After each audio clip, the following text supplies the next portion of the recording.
বেশি গরমে কাছাড়ে একজন শিক্ষক মারা গেছেন। এই মুহূর্তের সবচেয়ে বড় খবর, এই ঘটনাটা ঘটেছে কাছাড়ের কালাইন। খুব বেশি গরমে মারা গেছেন কালাইন সত্যরঞ্জন কলেজের অস্থায়ী অধ্যাপক চয়ন দে। উল্লেখ্য, গত কয়েকদিন থেকে জলাপুরা গরমে পুরা রাজ্যের লগে লগে বরাক উপত্যকার জনজীবন একরকমের অতিষ্ঠ হইয়া পড়ছেন। সাধারণ মানুষ তাকে লাগাইয়া রেহাই পাইছেন না স্কুল কলেজের পড়া ছাত্ররা।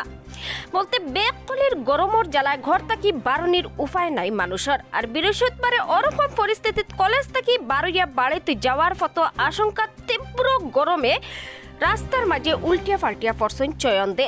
যদিও তানে লগে লগে উদ্ধার করিয়া হাসপাতালে লইয়া যাওয়া হয়েছে, তবে চিকিৎসারত ডাক্তারেরা তাই মারা গেছেন বলিয়া ঘোষণা করছেন।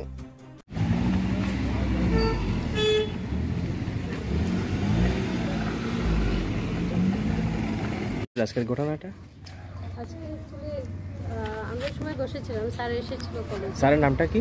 স্যারের নাম হলো চয়ন ধর। আচ্ছা, তো স্যার এসেছিল, তো এসে মজবুর স্যার হ্যাপি ম্যাডাম ওদের সাথে অফিস রুমে গল্প করছিল। আমি প্রিন্সিপাল রুমে আসছিলাম, তো একটু করে স্টুডেন্টরা ফোন করছিল ক্লাসের জন্য। তো আমি বেরিয়ে আসলাম রেজিস্টার নেওয়ার জন্য। তখন দেখলাম স্যার বেরিয়ে যাচ্ছে। স্যারকে আমি জিজ্ঞেস করলাম, স্যার ক্লাস নেবেন না? তো স্যার ঘুরলো, ঘুরে চয়ন ক্লাস নেবে না নাকি? ঘুরলো, ঘুরে আমাকে বললো, হাত দিয়ে বললো না নেবো না আজকে ক্লাস। জাস্ট এইটা বললো। আমি বললো, চয়ন আসো আসো এদিকে আসো। তো আর কিছু বললো না, চলে গেল। একটু করে আমাকে মিহির স্যার, আমি ক্লাসে গিয়েছি, তো মিহির স্যার আমাকে ফোন করলো যে স্টুডেন্ট নাকি ওকে ফোন করেছে যে স্যার রাস্তায় পড়ে গেছে।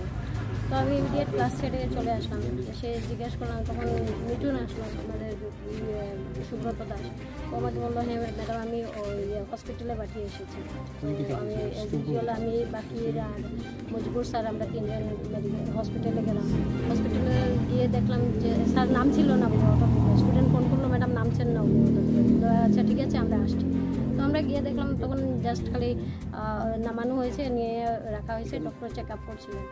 তো চেক আপ করে ডক্টর বললেন মানে ওখানে মৃত বলে ঘোষণা করা হয়েছে। রাস্তায় মানে ওনার মৃত্যু হয়ে গেছে। রাস্তায় হয়ে গেছে। মানে মৃত্যুর কারণটা কি জানা গেছে নাকি? না, মৃত্যুর কারণটা জানা যায়নি। চয়নধর এসআর কলেজের একজন অনেকদিন থেকে সুরাত থেকেই তাই আসতাম, এবং একজন প্রচুর জ্ঞানী একজন টিচার আসতা। তার মৃত্যুতে আমরা কলেজ তথা এতদিন ছিল ছাত্রছাত্রীরা বিরাট একটা বিপর্যয় নামিয়ে আইছে। উনি ইকোনমিক্সের টিচার আসতা যদিও, কিন্তু উনার ইংলিশ বা ম্যাথস ওই ব্যাপারে তার অগাধ জ্ঞান আছে। তার আন্ডারে অনেক টেট শিক্ষক আজকে যারা চাকরি করছে তারা তাই পড়াইছেন, ট্রেনিং দিয়েছেন। তার আন্ডারে এরা টেট পাস করছে এবং আজকের দিনে এরা চাকরি করে। তার মৃত্যুতে এলাকায় একটা গভীর ইয়ে নামিয়ে আইছে। আমি এটা লাগিয়ে এরিয়া সম্বোধনা করি এবং তার মৃত্যু যাতে একটা আমাদের কাছে একটা বিরাট বিপর্যয়। তা আমি সর্বশক্তিমানের কাছে প্রার্থনা করি আর তার আত্মারে যাতে সত্যি হয়।